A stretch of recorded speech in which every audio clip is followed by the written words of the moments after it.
Bonjour à tous et bienvenue sur ce premier tutoriel spécial confinement du centre social Les Épis. Je suis votre hôte, Vincent Gbida.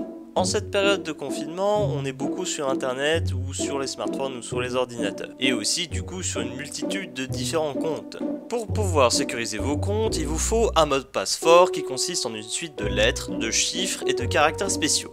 Cela peut sembler rébarbatif d'essayer de se souvenir de chacun d'entre eux sans les noter, mais il existe des moyens mémotechniques pour plus facilement retenir ces mots de passe ou encore pouvoir les noter sans forcément les révéler. Nous allons donc en voir deux principaux aujourd'hui. Le premier est d'utiliser les initiales de certains membres de sa famille, pas forcément les plus proches comme les enfants ou les parents directs, mais comme par exemple les cousins ou les beaux-parents. On peut par exemple avoir une famille avec Lucien, Gérard, Sophie, Jean-Charles, Michel et Quentin, ce qui peut donner comme début de mot de passe LGSJCMQ.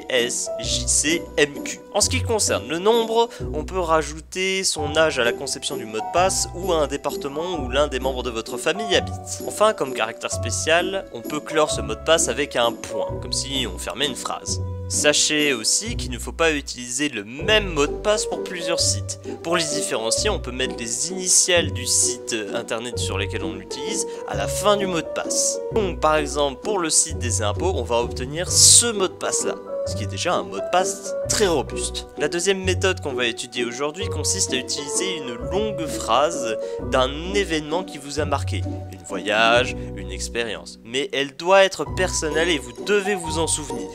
Comme par exemple, je suis allé faire de l'escalade au Népal lors de l'été 1988. Ce qui donne le mot de passe suivant, si par exemple on fait ce mot de passe pour le site de la Poste. Vous pouvez même noter cette phrase dans un carnet, même si ce n'est pas forcément recommandé. Avec ces deux méthodes, vous avez déjà toutes les clés en main pour créer des mots de passe forts. Il est aussi possible de remplacer certaines lettres par des chiffres qui leur ressemblent pour ajouter un degré de complexité. Le E devient un 3, le A devient un 4 et ainsi de suite.